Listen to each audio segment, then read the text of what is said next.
भगवतो अरहतो सम्मा सम्बुद्धस्स नमो तस्स भगवतो अरहतो सम्मा सम्बुद्धस्स।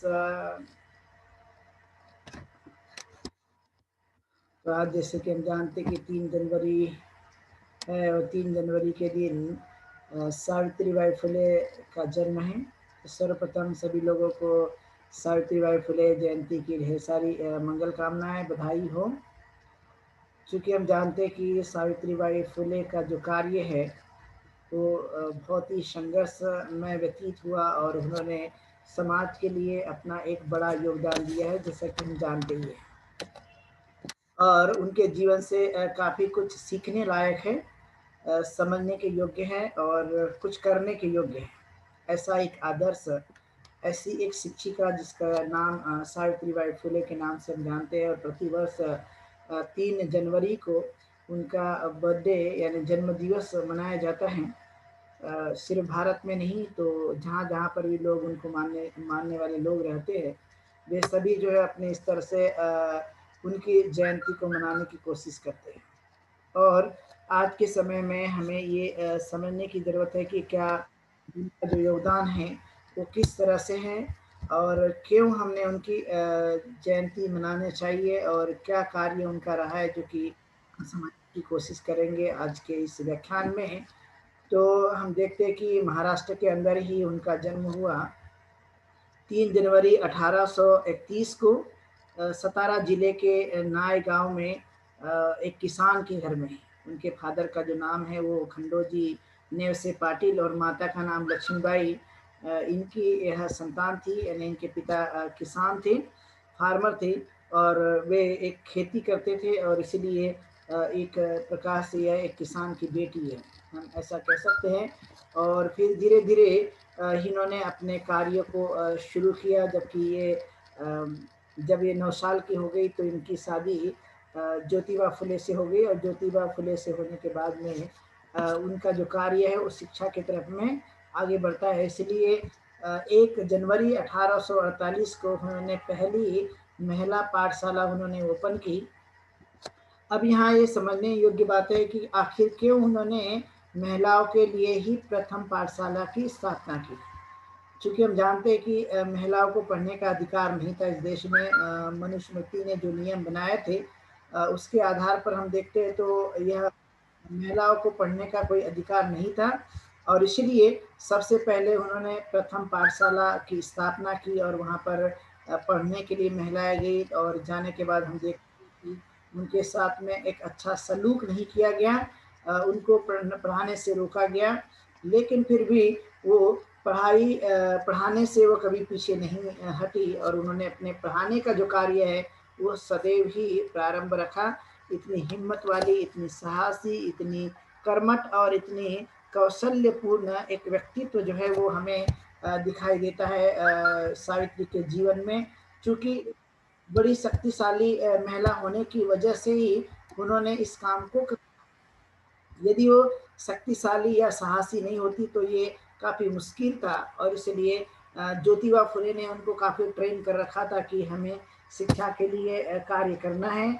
और तब से ही वो काफ़ी इस काम में वो लगी और एक हिम्मत के साथ, साहस के साथ इस कार्य को उन्होंने संपन्न किया। चूँकि महाराष्ट्र में उनका जन्म हुआ तो वे मराठी जानती थी और मराठी में वह कई कविताएं भी उन्होंने लिखी है। काव्य की रचना भी करने में बड़ी वो मास्टर थी। और इस तरह से उन्होंने अपने कार्य को आगे बढ़ाने की पूरी पूरी कोशिश की। और ये शिक्षा का जो उनका कार्य है काफ़ी बेहद हद तक जो है वो कामयाब हुआ। उन्होंने प्रथम पाठशाला, बालिका पाठशाला के बाद में उन्होंने ऐसे कई स्कूल की स्थापना की। कुल मिला के कहा जाता है कि उन्होंने 18 स्कूल बनाए सावित्रीबाई फुले और ज्योतिबा फुले ने मिलकर। क्योंकि यहाँ ज्योतिबा के साथ शादी होने के बाद में उनका जो समय है वो शिक्षा के लिए व्यतीत होता है। उन्होंने शिक्षा के लिए बहुत कार्य किए और तब यह जीवन उनका इस तरह से व्यतीत होते हुए हमें दिखाई देता है।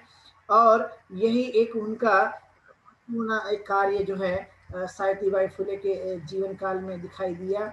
और यह एक प्रकार से वह स्कूल की संस्थापिका हुई।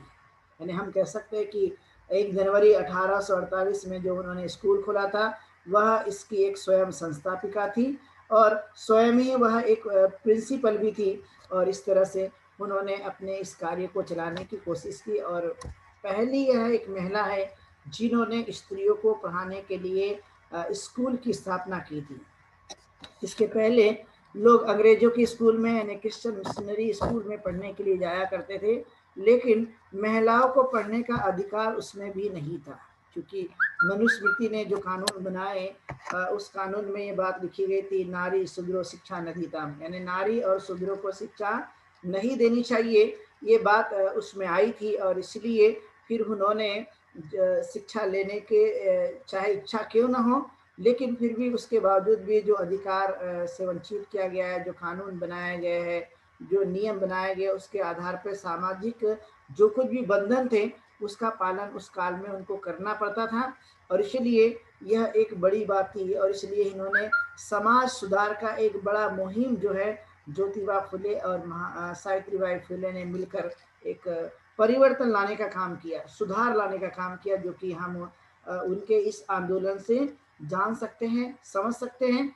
और इतना ही नहीं तो हम जानते कि जाति जो प्रथा थी वो काफ़ी मजबूत थी और जाति प्रथा मजबूत होने के कारण ही पढ़ने लिखने का अधिकार जातियों के आधार पर, वर्ण के आधार पर बनाया गया था।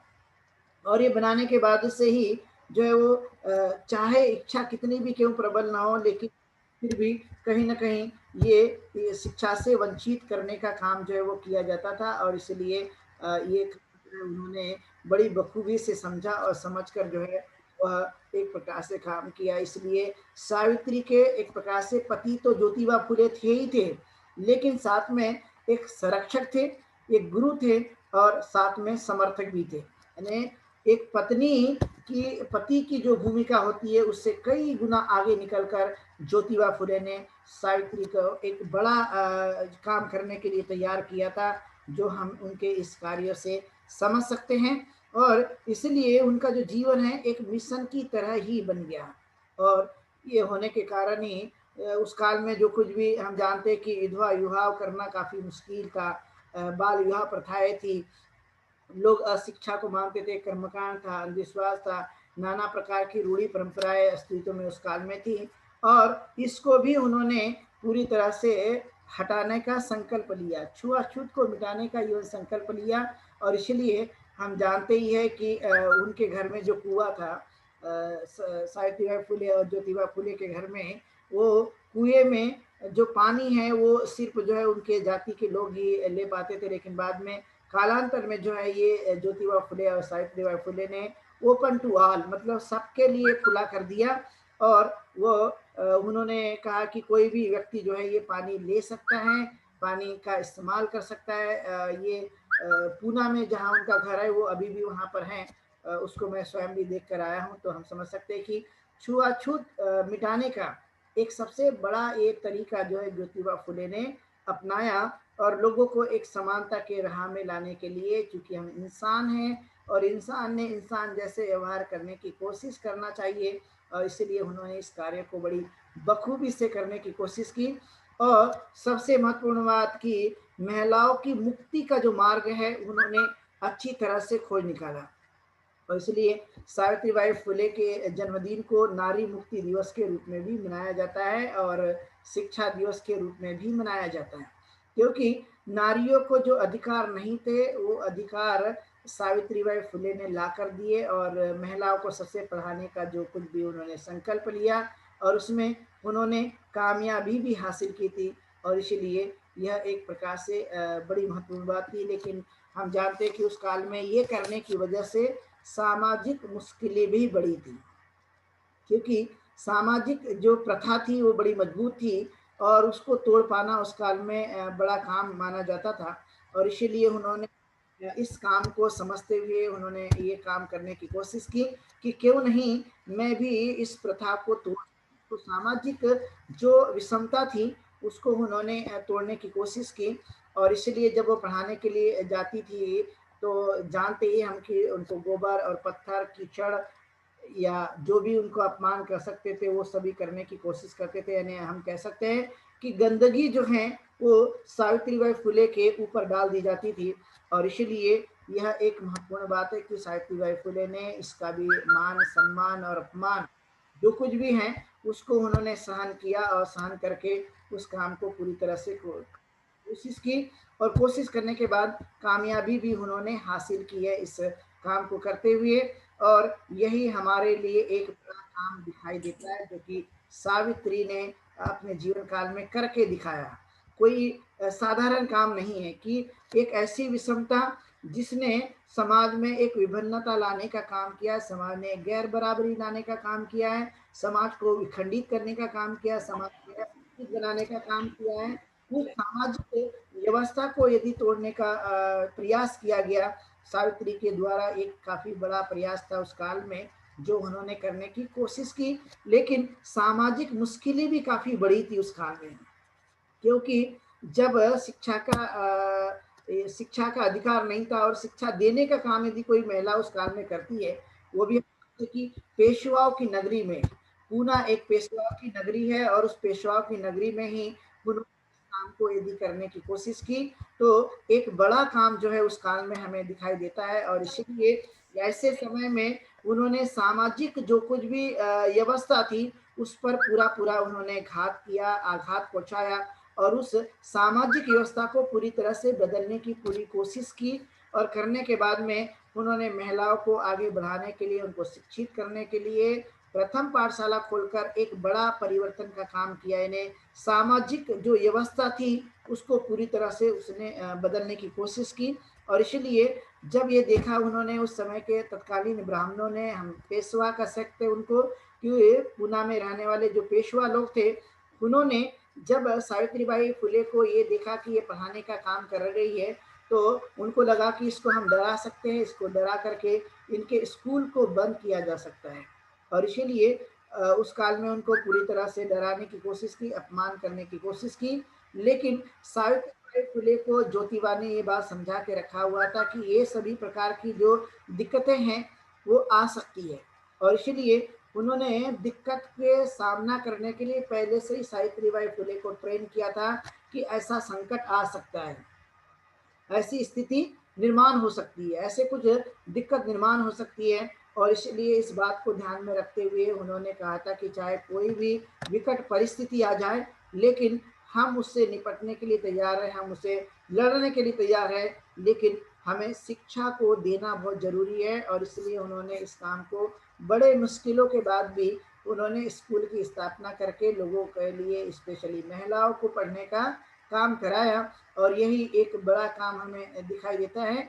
और तब से लेकर आज तक सावित्रीबाई फुले को 190 वर्ष के बाद भी हम लोग याद करते हैं, इस मायने के साथ में कि सावित्रीबाई फुले ने गंदगी को सहन करते हुए, अपमान को सहन करते हुए और न जाने कितनी सारी समस्या को झेलते हुए उन्होंने पढ़ाने का काम किया।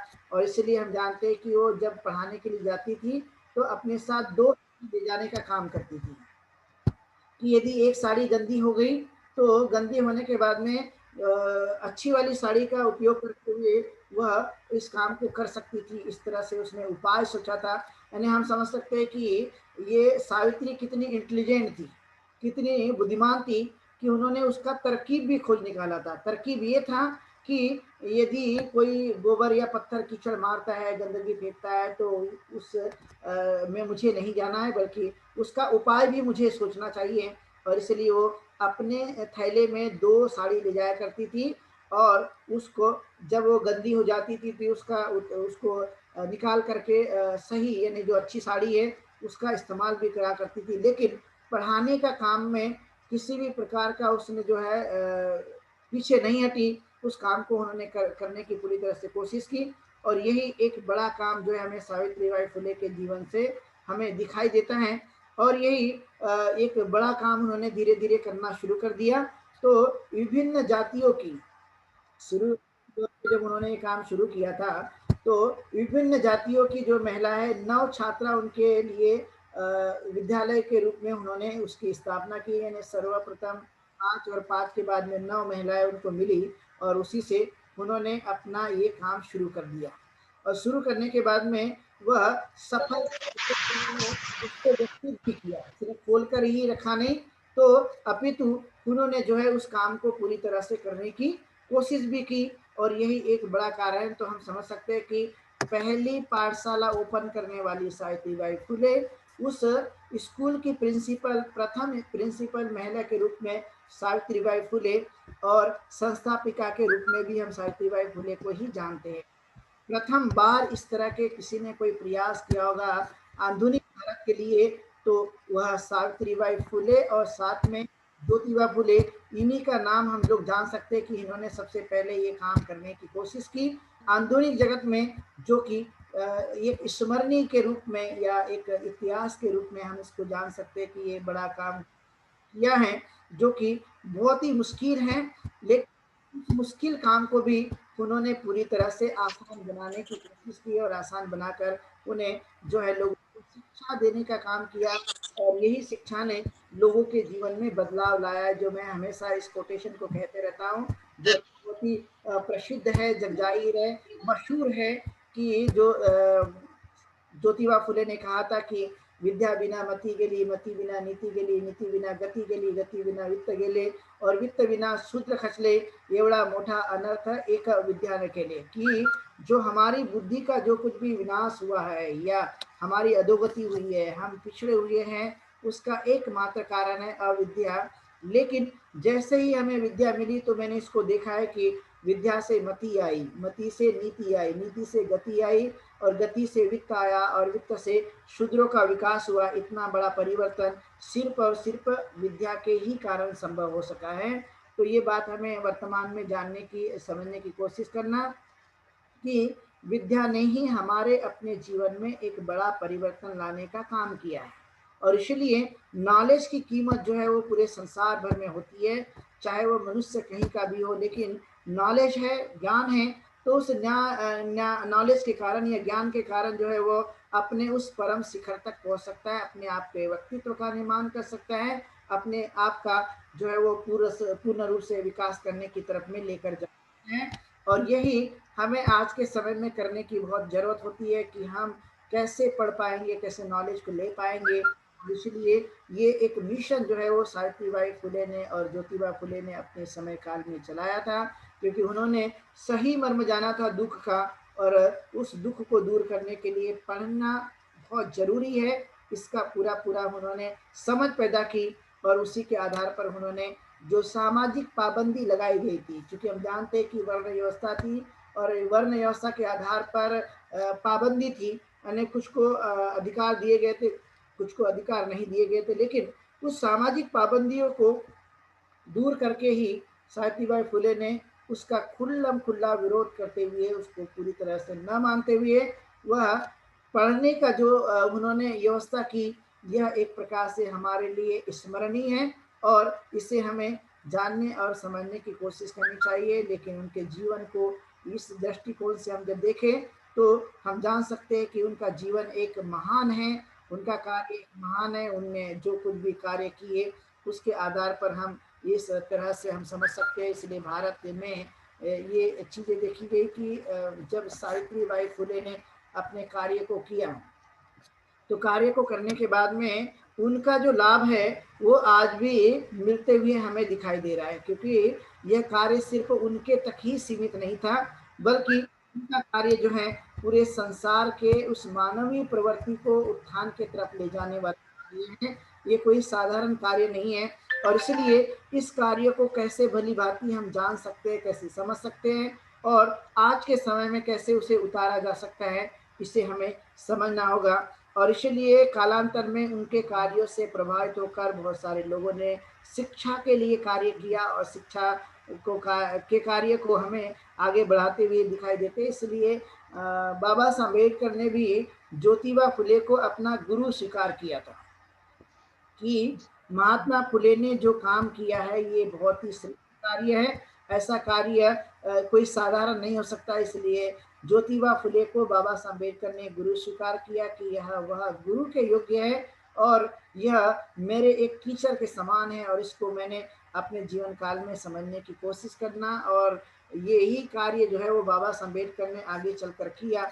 और इसलिए हम जानते ही हैं कि बाबा साहब अम्बेडकर को जब भारतीय संविधान लिखने का अवसर प्राप्त हुआ तो उन्होंने अनुच्छेद 45 में, आर्टिकल 45 में एजुकेशन से रिलेटेड जो है उन्होंने आर्टिकल यानी अधिकार दिए, राइट ऑफ एजुकेशन की। उन्होंने कहा कि जो 14 ईयर के चिल्ड्रन हैं उनको कंपलसरी और फ्री में एजुकेशन मिलना चाहिए। इस तरह की भारतीय संविधान ने भी उन्होंने व्यवस्था करके दी। और आदर्श था सावित्रीबाई फुले और ज्योतिबा फुले का कि उन्होंने जो शिक्षा के लिए जो काम किया था, शिक्षा के जो द्वार ओपन किए थे सभी के लिए, उसी को आदर्श मानते हुए बाबा साहब अम्बेडकर ने उसको भारतीय संविधान में ला कर दिए। और तभी से लेकर हम जानते हैं कि बहुत सारे लोगों को पढ़ने का अधिकार मिला, लिखने का अधिकार मिला, और उन्होंने अपने जीवन काल में काफ़ी कुछ परिवर्तन भी किया है। यानी हम जब दुनिया में नज़र डालते हैं तो हमने पाया कि सभी देश में एक बड़ी जो सोच होती है वो होती है एजुकेशन को लेकर, कि एजुकेशन जो है वो हमेशा लेते रहना चाहिए। लेकिन भारत के अंदर में एक बड़ी समस्या रही है, वो भी खासकर शूद्रों के साथ में, कि उनको एजुकेशन जो है वो नहीं लेने दिया गया। और उसकी वजह से उनका जो विकास होना चाहिए था सामाजिक और आर्थिक और शैक्षणिक रूप से, कल्चरल रूप से, वो हमें होते हुए नहीं दिखाई दिया। क्योंकि एजुकेशन वह ताकत है जिसके कारण हमारा अपना डेवलपमेंट होने की पूरी पूरी संभावना पाई जाती है। लेकिन उस काल में ही इन चीज़ों को करने से रोक दिया गया था, यानी अधिकार नहीं देने की वजह से जो बहुत सारा जो परिवर्तन है, बहुत सारा जो डेवलपमेंट है वो बिल्कुल भी नहीं था। और इसीलिए बाबा साहब अम्बेडकर ने इस काम को अच्छी तरह से समझकर एजुकेशन की जो पॉलिसी है वो भारतीय संविधान में लाई। और लाने के बाद में अभी भी बहुत सारे लोगों को ये शिक्षा मिल रही है, लेकिन इसकी बढ़ोतरी होना बहुत ही जरूरी है। इसका एक लोगों के बीच में मैसेज जो है वो जाना जरूरी है। तो आज के समय में सावित्रीबाई फुले का यदि हम आदर्श ले, तो आदर्श लेते समय हमने एजुकेशन सेंटर को बनाए रखने की या बनाने की कोशिश करना चाहिए, ताकि हम अपने माध्यम से कुछ लोगों को शिक्षित कर सके। क्योंकि सावित्रीबाई फुले ने जो प्लान किया था वो प्लान था एजुकेट करने का, उनका प्लान था लोगों को शिक्षित करने का। उनका प्लान था कि लोग जो हैं दुखी जीवन जीते हैं, लेकिन ज्ञान मिलने से उनके जीवन में कुछ न कुछ परिवर्तन आ सकता है। और इसी बात को ध्यान में रखते हुए उन्होंने ये मुहिम चलाई। और ये मुहिम जो है एक लंबे समय तक उन्होंने चलाने की पूरी तरह से कोशिश की। और यही एक कारण है कि जो परिवर्तन की जो शुरुआत है वो महिलाओं में और पुरुषों में उस समय से हमें दिखाई देती है। क्योंकि पढ़ने का अधिकार मुहैया कराने की वजह से या मिलने की वजह से ये परिवर्तन जो है उस काल में हमें दिखाई देता है। और इसलिए इस बात को ध्यान में रखते हुए उनकी जयंती हम लोग हर साल मनाते हैं। जैसे कि आपने देखा ही होगा कि बहुत सारे जो लोग हैं स्कूल, कॉलेजेस और सामाजिक संगठन के माध्यम से हर साल जो है वो 3 जनवरी को सावित्रीबाई फुले को याद किया जाता है। और भावना ये होती है कि कहीं ना कहीं उनके कार्यों को हम समझें और समझकर अपने जीवन काल में उतारने की कोशिश करें। लेकिन एजुकेशन के क्षेत्र में भारत का जितना जीडीपी यानी खर्च होना चाहिए, वो अभी भी एजुकेशन के लिए खर्च उतना नहीं किया जाता। मतलब जब खर्च नहीं किया जाएगा एजुकेशन के लिए, अच्छी व्यवस्था नहीं की जाएगी, तो ये कहीं ना कहीं जो वो दिक्कत होने की संभावना हो सकती है। अब इसमें एक महत्वपूर्ण बात है कि प्राइमरी स्कूल से लेकर हायर एजुकेशन तक आपने देखा होगा कि आजकल शिक्षाएं बहुत महंगी होती जा रही है, एजुकेशन महंगा होता जा रहा है। यानी गरीब से गरीब आदमी भी एजुकेशन यदि लेना चाहे, हायर एजुकेशन, तो काफ़ी दिक्कतें का सामना करना पड़ता है।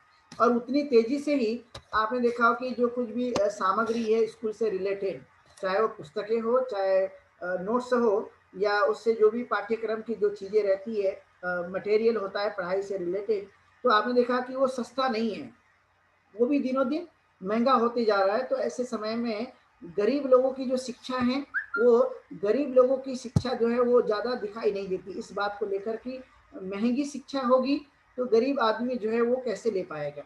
और यदि आप अभी की बात करें तो नई शिक्षा नीति के समय में यदि हम आकलन करें, तो अभी आपने देखा होगा कि अभी तो टेक्नोलॉजी का ज़माना है। इस साल कोरोना महामारी की वजह से ज़्यादातर जो है वो पढ़ाई ऑनलाइन हुई। अब पढ़ाई ऑनलाइन होने में अधिकतर जो है लोगों ने मोबाइल फ़ोन का इस्तेमाल किया या लैपटॉप का इस्तेमाल किया।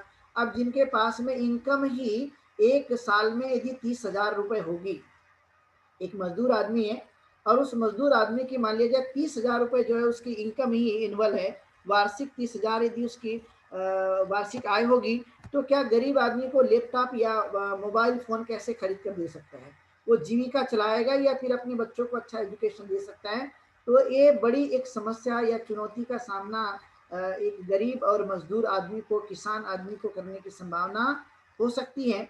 और नई शिक्षा नीति में गरीबों की शिक्षा को हमें यदि देखें तो उसमें गरीबों के उत्थान के लिए कोई खास कार्यक्रम नहीं चलाया गया है। और इसलिए सावित्रीबाई फुले ने जो मिशन चलाया था वो भी फ्री एंड कंपल्सरी, और उन्होंने फ्री में शिक्षा दी। उन्होंने लोगों को ही तलाश करके ढूंढ निकाला कि कौन शिक्षा ले सकता है। तो शुरुआती दौर पे लोगों को आदत ना होने की वजह से वो शर्मिंदगी महसूस करते थे कि ये नया काम है, और सावित्री तो ये पढ़ाने लिखाने का जो काम कर रही है तो ये समाज को बहकाने का काम कर रही है, समाज को तो एक गलत दिशा में ले जाने का काम कर रही है, समाज को तो ये भोले वाले समाज को न जाने कहाँ पर लेकर जाएगी। ऐसी टीका और टिप्पणी उसके लिए की जाती थी। लेकिन शिक्षा से क्या फायदे होते हैं, शिक्षा से क्या लाभ होते हैं, शिक्षा क्यों जरूरी है, ये तो ज्योतिबा फुले और सावित्रीबाई फुले ही उस काम में जानते थे, समझते थे, और इसलिए उन्होंने इस काम को किया।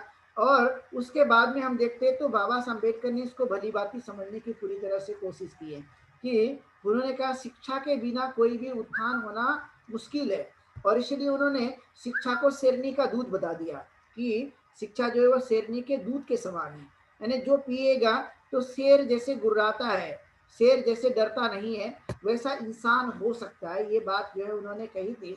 और इसलिए आपने एक फर्क देखा होगा कि जो पढ़े लिखे लोग हैं और जो पढ़े लिखे नहीं है, इसमें एक अंतर आप देख सकते हैं आज भी समाज के अंदर में।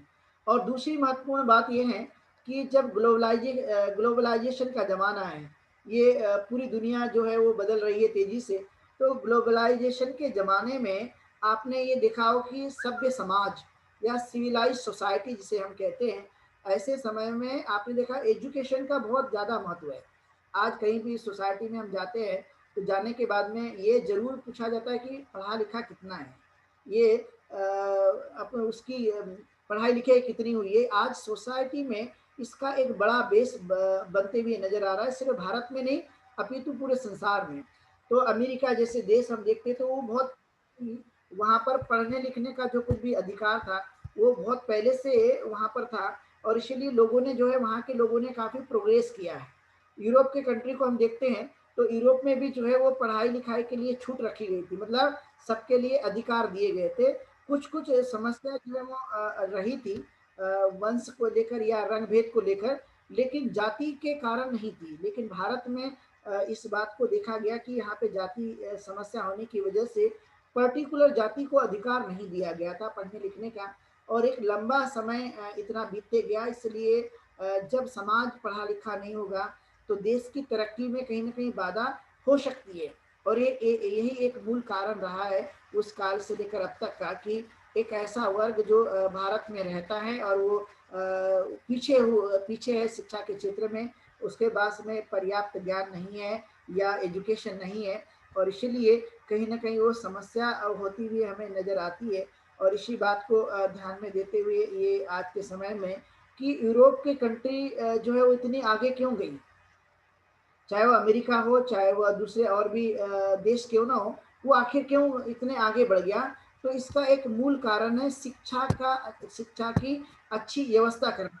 और उस देश के लोग जो हैं शिक्षा पे जो खर्च करते हैं, भारत की तुलना में सबसे ज़्यादा खर्च जो है वो एजुकेशन पर किया जाता है। लेकिन भारत में जितना खर्च एजुकेशन के लिए होना चाहिए उतना बिल्कुल भी आज भी नहीं होता है, और इसलिए शिक्षा जो है यहाँ पर डेवलप होते हुए नजर नहीं आती है। लेकिन एजुकेशन यदि कमजोर रहेगा तो स्वाभाविक तौर पे समाज या देश में भी कमजोरियां रहेगी। लेकिन जैसे जैसे एजुकेशन ग्रोथ करता है, जैसे जैसे एजुकेशन में डेवलपमेंट होता है, वैसे वैसे सोसाइटी और देश जो है वो विकास की तरफ में जाता है। और इसीलिए आपने देखा हो कि अब्दुल कलाम ने भी ये बात पर जोर दिया था कि देश के अंदर में यदि हमें अपने राष्ट्र को प्रगत बनाना है, विकसित राष्ट्र बनाना है, तो एजुकेशन के अलावा कोई उपाय नहीं है। तो उन्होंने 2030 तक जो है वो एक कुछ खास प्रयत्न के लिए कहा था कि यदि आप लोगों ने 2030 तक इस देश को अच्छा राष्ट्र बनाना होगा तो आप लोगों को शिक्षा में ज़्यादा से ज़्यादा कोशिश करनी पड़ेगी, शिक्षा को डेवलप करनी, और यदि हम डेवलप करते हैं तो उसके आधार पर हमें कहीं ना कहीं जो है वो विकास की तरफ लेकर जाना होगा। इसके लिए अब्दुल कलाम ने भी काफ़ी अच्छा मैसेज देश को दिया है, लेकिन आप जानते हैं कि देश में इस तरह की बातों को स्वीकार नहीं किया जाता। जब तक ये एजुकेशन जो है वो स्ट्रांग नहीं बनेगा तब सारी बातें जो है वो अच्छी तरह से आएगी। और इसका मर्म जो है सावित्रीबाई फुले ने और ज्योतिबा फुले ने मिलकर जो समझा था, ये बहुत ही अनोखी बात थी उस काल की कि उन्होंने बिल्कुल सही समझा था। इसका हम समर्थन करते हैं आज के समय में भी कि उस काल में शिक्षा जो है कितनी जरूरी थी, लेकिन उस काल में ही नहीं तो अभी भी शिक्षा बहुत ही जरूरी है। और इसलिए 2017 में सावित्रीबाई फुले का जो जन्मदिन है वो गूगल ने भी मनाया था। जो हम लोग इंटरनेट में गूगल देखते हैं, उस गूगल में सावित्रीबाई फुले का जो है वो 2017 में फोटो के साथ में वो लाया गया था। उसका होम पेज पूरी तरह से लाया गया था, यानी लोगों में एक अच्छी तरह से व्यवस्था लाने के लिए। और उनके इस जन्मदिन पर छुट्टियां भी रखी गई थी। सावित्रीबाई फुले के जन्मदिन पर चूंकि एक बड़ी घटना है ये इतिहास के पन्नों के लिए कि ऐसा काम एक महिला ने करके दिखाया, और करते हुए उन्होंने इतना परिवर्तन लाने की पूरी तरह से कोशिश की है। और यही एक बड़ा जो है परिवर्तन का काम सावित्रीबाई फुले के हाथों से हो गया। और यही हमें आज समझने की जरूरत है कि आखिरकार कितना जो काम है वो सावित्रीबाई फुले ने किया था। तो क्या आज के समय में इतनी मुश्किलों के बावजूद भी क्या ये संभव हो सकता है क्या शिक्षा के क्षेत्र के लिए काम करना? तो तब जाकर कहीं हम लोग जो है उस व्यवस्था को मजबूत बना सकते हैं, तभी जाकर जो है उस काम को आगे बढ़ा सकते हैं। और ये करने के लिए हमें ज़्यादा से ज़्यादा सोच को बढ़ाना होगा। इसलिए उसने खुद ही पढ़ाई करना शुरू किया। बहुत ज़्यादा पढ़ी लिखी तो नहीं थी। आप समझ सकते हैं कि 17 साल की उम्र है। अब 17 साल की उम्र में आज के बच्चे तो 12वीं पास नहीं होते हैं, और वो पढ़ाने का यदि काम कर रही थी तो इसका मतलब है कि वो ज़्यादा पढ़ी लिखी नहीं थी, लेकिन समझ बहुत थी। महात्मा ज्योतिबा फुले के कारण समझ बहुत थी। और दूसरी एक महत्वपूर्ण बात यह है कि पहले का जो चौथी या पांचवी का जो एजुकेशन हुआ करता था, वो एजुकेशन आपकी तुलना में काफ़ी स्ट्रांग था, काफ़ी अच्छा था, क्योंकि टीचर जो है वो बहुत मेहनत किया करते थे अपने विद्यार्थी के ऊपर में। और इसलिए छोटे छोटे बच्चे क्यों ना हो लेकिन बड़े इंटेलिजेंट हुआ करते थे। और उसी का एक फायदा जो है वो सोसाइटी के ऊपर में हमें देखने के लिए मिलता है। और ये हमारे लिए बहुत ही जरूरी है समझने की दृष्टि से, उस काम को करने की दृष्टि से।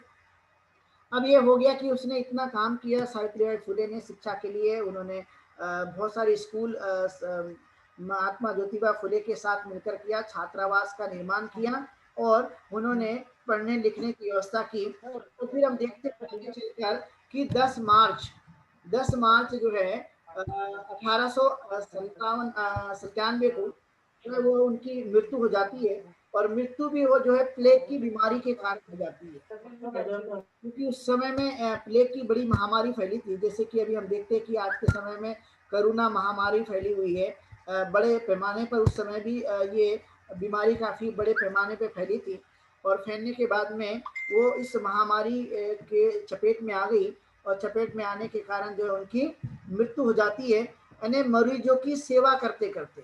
खास महत्वपूर्ण बात है कि उन्होंने प्लेग की बीमारी से जो ग्रसित लोग थे उनकी उन्होंने सेवा की, और सेवा करके जो है वो अपनी मृत्यु को प्राप्त हो गई। क्योंकि हम जानते हैं कि प्लेग की जो बीमारी है वो छूत से प्रभावित हो जाती है, यानी बच्चे की सेवा करने के कारण जो है उन्होंने ये छूत लग गया, और उसके कारण उसकी उनकी बीमारी के कारण जो है वो मृत्यु हो गई। तो समझ सकते हैं कि उनका समाज के प्रति कितना डेडिकेशन था, कितना डिवोशन था। और यही कारण है कि आगे चल सावित्रीबाई फुले के बारे में जब लोगों ने उनके इस जीवन को जाना समझा कि इनका डेडिकेशन शिक्षा के लिए बहुत है। और इसलिए चूंकि उन्होंने पहली स्कूल जो है वो पूना में भीलवाड़ा में उन्होंने शुरू किया था, और वहीं उनका भी घर था जहाँ पे वो दोनों मिलकर रहते। क्योंकि जब इन्होंने शिक्षा के लिए काम करना शुरू किया तो इनके पिताजी गोविंदराव फुले ने इनको घर से निकाल दिया था, क्योंकि उनके पास काफ़ी ब्राह्मणों ने शिकायत कर दी थी।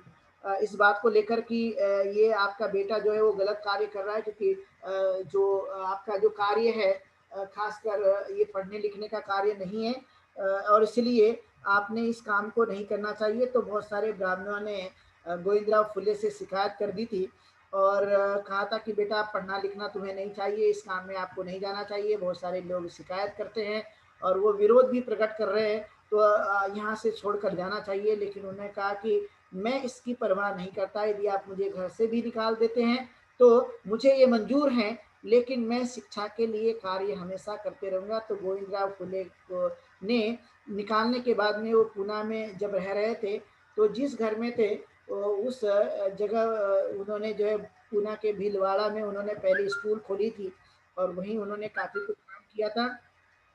तो कालांतर में हम देखते हैं कि उनके नाम से पूना में यूनिवर्सिटी है, वो सावित्रीबाई फुले के नाम से यूनिवर्सिटी बनाई गई। पूना की आज भी जो यूनिवर्सिटी है वो सावित्रीबाई फुले के नाम से है। इतना ही नहीं, तो समाज के अलग अलग क्षेत्रों में काम करने वालों को सावित्रीबाई फुले पुरस्कार दिया गया। उनके नाम से कई उद्यान बनाए गए, कई स्कूल बनाए गए, कई कॉलेजेस का निर्माण किया। और इतना ही नहीं, तो उनके ऊपर में काफ़ी कुछ किताबें भी लिखी गई है। तो ये एक खास महत्वपूर्ण बात है जिसका हम आज के समय में जान सकते हैं कि क्या महत्वपूर्ण कार्य जो है उनके द्वारा किया गया और करने के बाद में किस तरह से ये काम आगे बढ़ा है। तो शिक्षा एक ऐसा कार्य है जिसके माध्यम से हम अपने सपनों को साकार कर सकते हैं।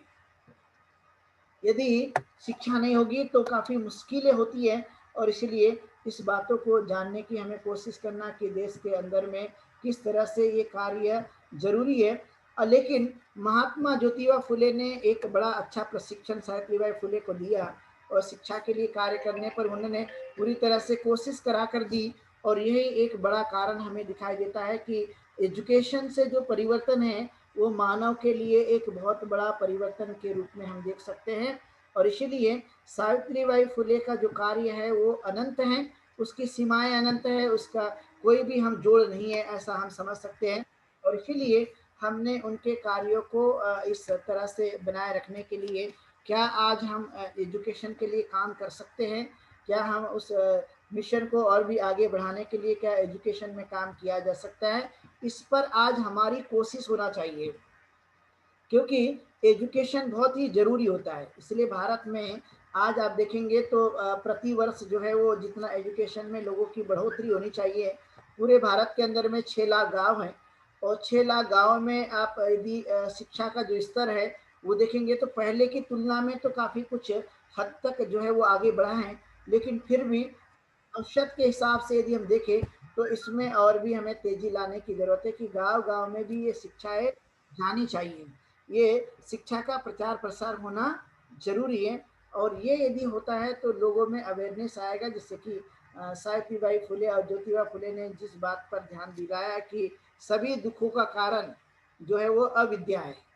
सभी दुखों का जो कारण है वो मनुष्य के जीवन में अविद्या के कारण होता है। इसलिए इस अविद्या को दूर करने का यदि कोई उपाय है तो वो शिक्षा हो सकता है और उसके लिए हमने स्कूल कॉलेजेस का निर्माण करके उसे ठीक करने की कोशिश करना।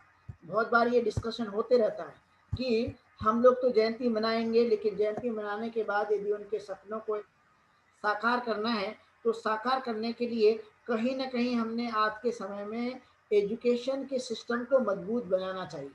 तो गवर्नमेंट तो पॉलिसी चलाती है अपने स्तर से, वो वेलफेयर हो या ना हो, शिक्षा में बढ़ोतरी हो या ना हो, वो उनका पूरा ध्यान नहीं होता। लेकिन सोशल लेवल पर जो सोशल ऑर्गेनाइजेशन है, इनकी भी एक बड़ी रिस्पॉन्सिबिलिटी होती है, इनका भी एक बड़ा जिम्मेदारी होती है कि हमने इस कार्य को करने के लिए कहीं न कहीं सोसाइटी के लेवल पर भी हमने इस एजुकेशन की पॉलिसी को बढ़ाए रखने की कोशिश करना।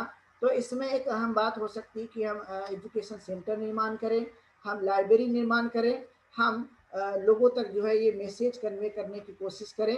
यदि हमने ये काम किया तो कहीं न कहीं जो है वो आगे ले जाया जा सकता है सावित्रीबाई फुले के कार्य को, क्योंकि उसने बहुत ही मेहनत और मशक्कत करके बहुत ही ईमानदारी और लगन के साथ उन्होंने बहुत सारे इस कार्य को करने की कोशिश की।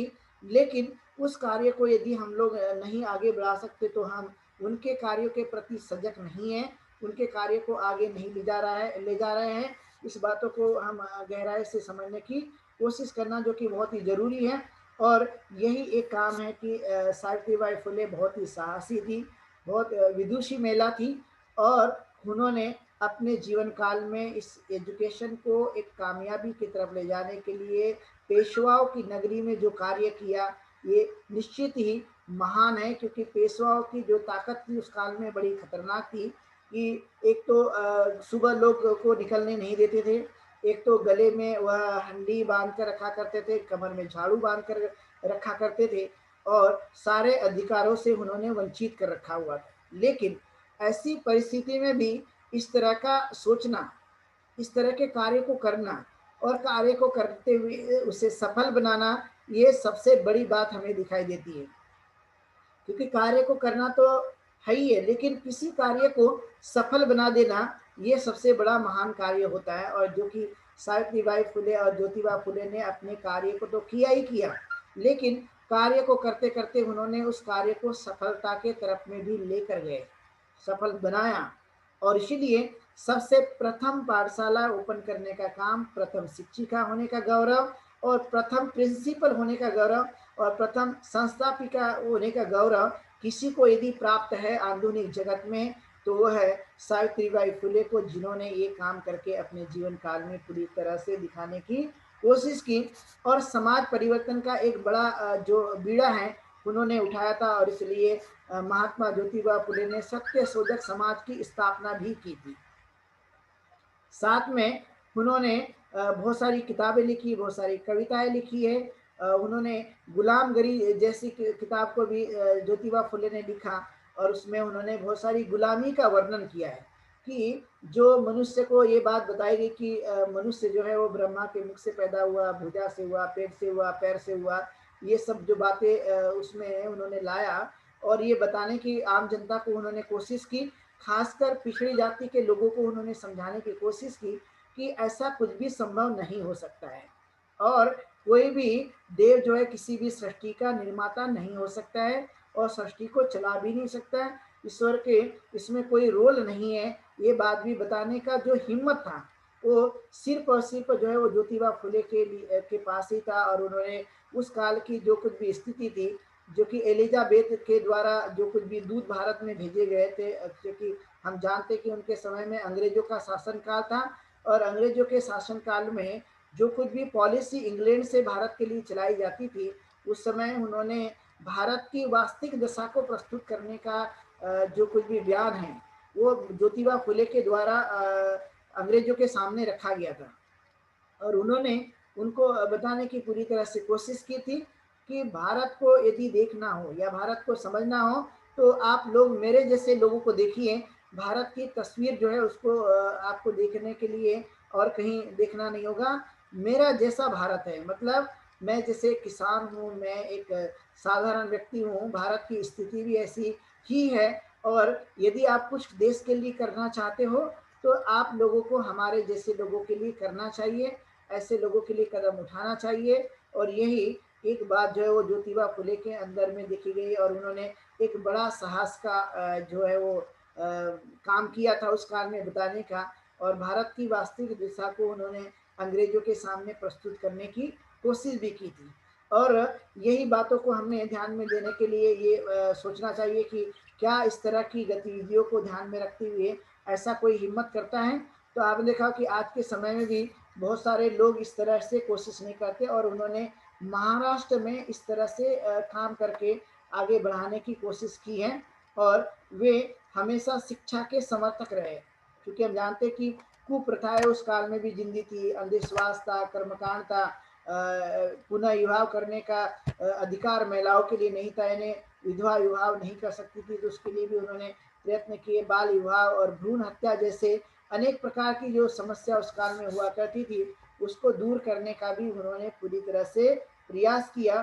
क्योंकि इसका सभी चीज़ों का जो शिकार है वो ज़्यादातर महिला हुआ करती थी, और इसलिए महिलाओं को ही उन्होंने शिक्षित करने का काम किया और उसे आगे बढ़ाने के लिए पूरी तरह से कोशिश की।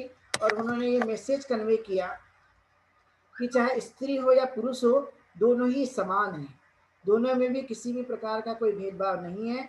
और यह एक समझने की ज़रूरत है, इसलिए उन्होंने किसी भी प्रकार के भेदभाव को नहीं, बल्कि महिलाओं को भी समानता का अवसर मिलना चाहिए, महिलाओं ने भी पढ़ना चाहिए और महिलाओं को भी आगे बढ़ना चाहिए, इस तरह की भावना उन्होंने एक प्रकार से प्रकट की थी और यही चीज़ें उन्होंने करके दिखाने की पूरी तरह से कोशिश की। इसलिए उनका जो मोटो था, जो उनका उद्देश्य था, वो था समाज का कल्याण करना, समाज के उत्थान करना। और इसलिए उस समय की जो किसानों की हालत थी, उस किसानों की हालत पर भी उन्होंने काफ़ी कुछ प्रकाश डाला था कि किसानों की भी हालत सुधरनी चाहिए। आज के समय में आप देखेंगे तो भारत के अंदर में किसानों को सड़क पर आकर बहुत देर तक आंदोलन करना पड़ता है। आज भी युवा, जैसे कि आप जानते हैं कि अभी भी दिल्ली जैसे क्षेत्र में किसानों में काफ़ी बड़ा मोर्चा के साथ में आंदोलन कर रहे हैं। और ये लेकिन ज्योतिबा फुले ने और सावित्रीबाई फुले ने भी किसानों की हालत सुधरनी चाहिए, उनमें भी परिवर्तन आना चाहिए, इसके लिए भी उन्होंने काफ़ी कुछ जो है प्रयास किए थे।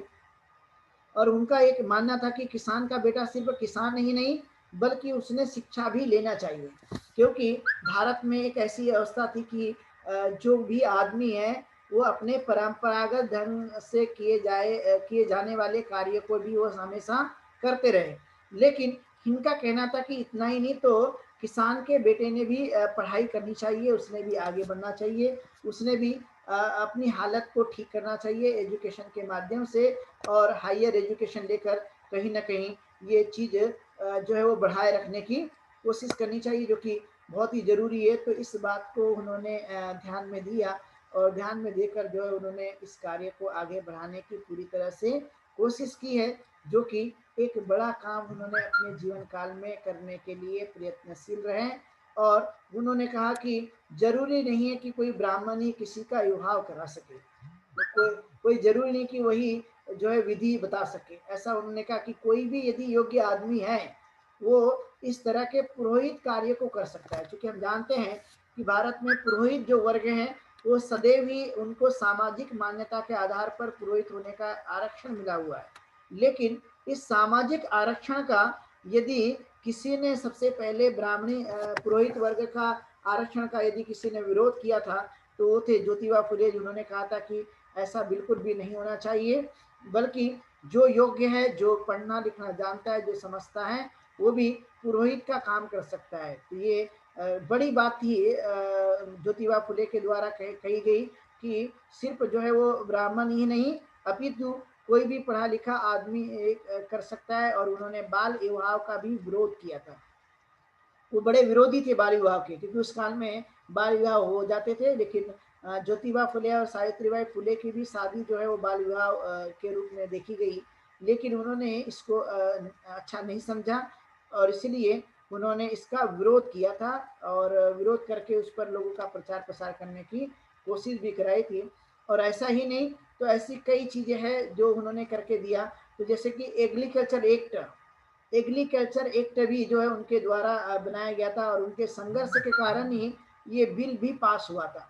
यानी किसानों की दशा सुधारने के लिए जो कोई भी पॉलिसी है उन्होंने बनाई और वो प्रस्तुत भी किया था सरकार के सामने और फिर उसको पास भी करा लिया गया था। तो हम समझ सकते हैं कि इतना बड़ा काम जो है उन्होंने अपने माध्यम से करने की कोशिश की थी और इसलिए उनको जो है एक प्रकार से काफ़ी गौरव प्राप्त था, काफ़ी पुरस्कार दिया गया था इन सभी कार्य को करने की वजह से। महिलाओं को शिक्षित करने के कारण जो है उन्हें काफ़ी कुछ जो है वो अवसर प्रदान किए गए थे और यही एक बात है जो कि हमें उनके जीवन से दिखाई देती है। और ये कोई साधारण बातें नहीं हैं, एक बड़ी बात है उस काल में, जो कि पढ़ा लिखा समाज भी बहुत ज़्यादा नहीं था, लेकिन फिर भी उनको पढ़ाने के लिए हिम्मत जुटाना ये बड़ी बात थी। आज के समय में आप तुलना करते हो उस काल की और अभी की, तो अभी के काल में और उस काल में हमें बहुत कुछ अंतर दिखाई देता है, क्योंकि अभी पढ़ने लिखने वालों की संख्या ज़्यादा हुई है और लोग अभी पढ़ भी रहे, लेकिन फिर भी कहीं ना कहीं जो आंदोलन है, जो आंदोलन की गति है, वो कहीं ना कहीं हमें बहुत बड़ी दिखाई नहीं देती है। तो इसका मतलब है कि लोग ज़्यादातर सेल्फिश बनते जा रहे हैं, लोग अपने ही बारे में विचार करते हैं, दूसरों के बारे में और सोसाइटी के बारे में कम विचार करते हुए नजर आते हैं। लेकिन सावित्रीबाई फुले ने ऐसा बिल्कुल भी नहीं किया, उन्होंने अपने बारे में कम विचार किया, लेकिन सोसाइटी के लिए उन्होंने सबसे ज़्यादा विचार किया, इसलिए उन्होंने अपने बच्चों को भी होने नहीं दिया। स्वयं के द्वारा उत्पन्न संतान को भी उन्होंने उत्पन्न नहीं होने दिया, और जब नहीं हुआ तो उन्होंने, हम जानते कि उन्होंने यशवंत नाम के एक बच्चों को गोद लिया था, उसका भरण पोषण किया, उसकी पढ़ाई लिखाई करवाई और उन्हें एक डॉक्टर भी बनाया। तो इस तरह से हम समझ सकते हैं। और ये काम करते करते ज्योतिबा फुले के लिए काफ़ी हमले हुए, सावित्रीबाई फुले के ऊपर भी बहुत हमले हुए, लेकिन वे कभी इस बात से कभी डरे नहीं और न डरे, लेकिन काम को उन्होंने करके दिखाया। एक बड़ी बात जो है उनके जीवन से हमें दिखाई देती है, वे एक बड़े साहसी थे और साहस का परिचय देते हुए उन्होंने अपने इस कार्य को करने में पूरी तरह से कामयाबी हासिल की है। तो उनके इस कार्य को कहीं ना कहीं हमें जो है वो सामने लाने की ज़रूरत है। हम एजुकेशन के ऊपर में हमें काम करने की ज़रूरत है। यदि हमने इस काम को करके दिखाया तो एक बड़ा परिवर्तन फिर से सोसाइटी के लिए हो सकता है। यानी गरीब से गरीब आदमी का एजुकेशन कैसे हम पूरा कर सकते हैं अपने माध्यम से, इसके तरफ में हमें आज वर्तमान में ध्यान देने की सख्त ज़रूरत है। और ये कार्य करने पर हमें विशेष जोर देना चाहिए, जिससे हम अपने कार्य को आगे बढ़ा सकते हैं। तो यही एक सावित्रीबाई फुले का एक बड़ा योगदान, उनका जीवन, उनका कार्य है। क्योंकि हम उन्होंने जीवन भर सामाजिक बदलाव के लिए और शैक्षणिक बदलाव के लिए पूरी तरह से अपने आप को उन्होंने न्यौछावर किया था, और न्यौछावर करके जो है उस कार्य को उन्होंने करने की कोशिश की। इसलिए प्रथम शिक्षिका होने के नाते, भारत के उस अच्छे कार्य को करने के नाते सावित्रीबाई फुले को क्यों नहीं, लेकिन उनको नोबेल प्राइज से सम्मानित किया जाना चाहिए था। लेकिन हम देखते हैं कि इतना बड़ा काम करने के बाद भी भारत में नोबेल प्राइज जो है उन जैसी शख्सियत को नहीं दिया जाता, बल्कि ऐसी शख्सियत को दिया जाता है जिन्होंने बहुत बड़ा काम भी नहीं किया होगा। तो ये सब सरकार की पॉलिसी होती है, सरकार जिसके फेवर में हो उसके पूरी तरह से वो मदद करने का काम करती है। लेकिन ऐसी शख्सियत जिन्होंने एक बड़ा काम सोसाइटी के लिए किया, और इसलिए सही मायने में कोई यदि देवी है विद्या की, जिसे हम जान सकते हैं, जिसे हम पहचान सकते हैं, जिसे हम एक गौरव के साथ में नाम लिया जा सकता है, तो वो सिर्फ और सिर्फ सावित्रीबाई फुले है, जिन्होंने शिक्षा के लिए खुद रिस्क लेके काम करने पर जोर दिया और लोगों को पढ़ाने का कार्य किए हैं। इसलिए वास्तविक रूप से यदि हम देखें तो शिक्षा की क्रांति, शिक्षा की जोत जलाने वाली प्रथम शिक्षिका जिसके नाम से हम जानते हैं तो सिर्फ और सिर्फ सावित्रीबाई फुले हैं। और सावित्रीबाई फुले का नाम हम बड़े गौरव से लेते हैं कि वही एक विद्या की देवी है, जिन्होंने समाज को जागरूक करके समाज को पढ़ाने का काम किया और बहुत सारी महिलाओं को शिक्षित करने का काम किया है, वो भी ऐसे समय में जब लोगों के पास में किसी भी प्रकार का कोई अधिकार नहीं था। ऐसे समय में उन्होंने ये काम करने की कोशिश की है। तो दुनिया में जितने इंटेलिजेंट लोग पाए गए, जितनी महिलाएं पाई गई, उन सब लोगों में यदि ये देखे तो उसमें सावित्रीबाई फुले का नाम भी एक बड़ा महत्वपूर्ण नाम हमें दिखाई दे सकता है कि उन्होंने शिक्षा के लिए बहुत ज़्यादा प्रयत्न किया और साहस और हिम्मत के साथ में उस काम को करने की कोशिश की। बहुत सारी कविताएं उन्होंने अपने समय में लिखी है मराठी में, क्योंकि वह मराठी भाषा बोला करती थी महाराष्ट्र में उनका जन्म होने की वजह से। और बहुत सारी कविता यानी मन की भावनाओं को उन्होंने प्रकट किया है। और वे निरंतर जाति भेद यानी छुआछूत, अंधविश्वास, कर्मकांड, रूढ़ी परंपरा और भेदभाव जैसी समस्या को दूर करने का उन्होंने पूरी तरह से अपने समय में प्रयास किया। तो एक बड़ा काम जो है वो हमें सावित्रीबाई फुले के जीवन काल से हमें दिखाई देता है। तो हमें प्रेरणा लेनी चाहिए सावित्रीबाई फुले के इस कार्य से, जिन्होंने इस कार्य को भली भांति पूरा करने पर जोर देते हुए प्रथम शिक्षिका होने का गौरव प्राप्त किया। ये कोई साधारण बात नहीं है।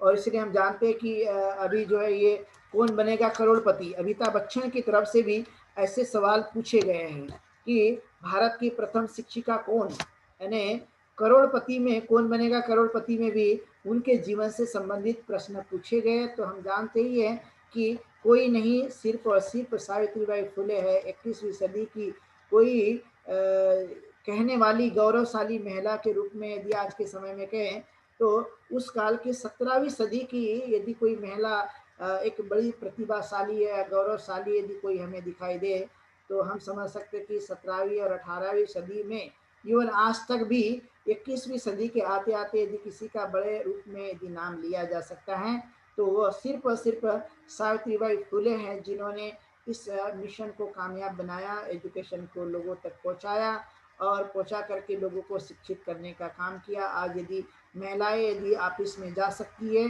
बड़े बड़े अधिकारी बन सकती है या देश के बड़े पदों पर भी जा सकती है, उसका उसके पीछे का जो सपोर्ट या योगदान है वो सावित्रीबाई फुले का है। इसलिए 190 वर्ष होने के बावजूद भी आज हम लोग सावित्रीबाई फुले को याद करते हैं कि उनका जीवन जो है वो एक महान जीवन है, उनका कार्य एक महान है, जिसने समाज को एक नई चेतना दी, समाज को एक नई ऊर्जा दी और सोते हुए समाज को जीवन दान दिया और अंधकार में समाज को उन्होंने प्रकाश दिया और अज्ञान समाज को जो है उन्होंने ज्ञान देने का काम किया। एक बड़ा काम जो है वो सावित्रीबाई फुले ने किया है और इसलिए हम ऐसे अवसर पर सावित्रीबाई फुले के कार्य को जानते हुए, समझते हुए उनके प्रति अपनी भावना को व्यक्त करने की कोशिश करें। इसलिए हमने आज उनके जीवन के बारे में, उनके कार्य के बारे में जानने की कोशिश की है। तो जो कि हम साप्ताहिक कार्यक्रम रविवार और शनिवार को चलाते हैं और आज रविवार का दिन है और सावित्रीबाई फुले का भी जयंती है। इसी माध्यम से हमने उनका विषय लिया और उसके बारे में हमने समझाने की कोशिश की। तो उम्मीद है कि आप लोगों ने समझा होगा। तो जिन लोगों ने ऑनलाइन के माध्यम से आज इस व्याख्यान को सुना है तो सबको बहुत बहुत धन्यवाद। यहीं पर रुकते हैं और सावित्रीबाई फुले की जयंती की ढेर सारी मंगल कामनाएं आप लोगों को और ढेर सारी बधाई। हम लोगों ने सावित्रीबाई फुले की जयंती महिला सशक्तिकरण संघ के माध्यम से नागपुर में कल जो है वो हमने आयोजित की है। चूँकि आज हमारा लेक्चर था जो कंटिन्यू शनिवार और रविवार को होता है, उसको हमने कंटिन्यू किया है आज, लेकिन हम फिजिकल यानी ऑफलाइन जो है वो हम जयंती कल मनाएंगे। तो सभी लोगों से मैं यही चाहूँगा कि जो लोग स्पेशली नागपुर में रहते हैं तो वे सभी लोग इस जयंती का हिस्सा बने, जयंती में शामिल हो, एक मैं अपील करता हूँ और यहीं पर रुकता हूँ। सब लोग के लिए बहुत बहुत धन्यवाद। बहुत सब मंगल। और अभी धम्मपालन गाथा से आज के इस व्याख्यान माला को हम लोग यहीं समाप्त करेंगे। सब पाप सकरणं कुशल स उपसंपदा सचित परियोदपनं एतं बुद्धान शासनं धम्मं चरे सुचरितं नतं दुचरितं चरे धम्मचारी सुखं सेति असमिं लोके परमिच न तावता धम्मधरो यावता बहुभासति यो च पम्पे सुत्वानं धम्मं कायेन पश्यति सर्वे धम्मधरो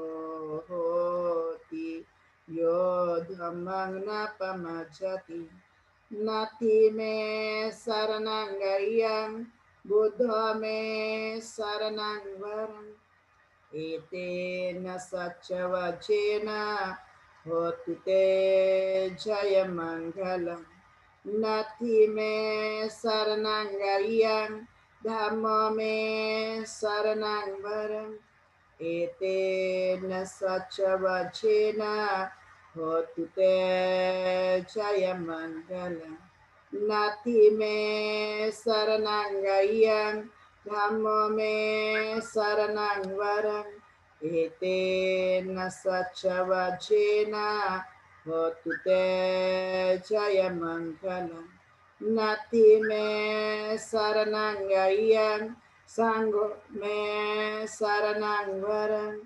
एतेन सच्चवचेन होतु ते जयमङ्गलम् नमो बुद्धाय नमो धम्माय नमो संघाय साधु साधु साधु।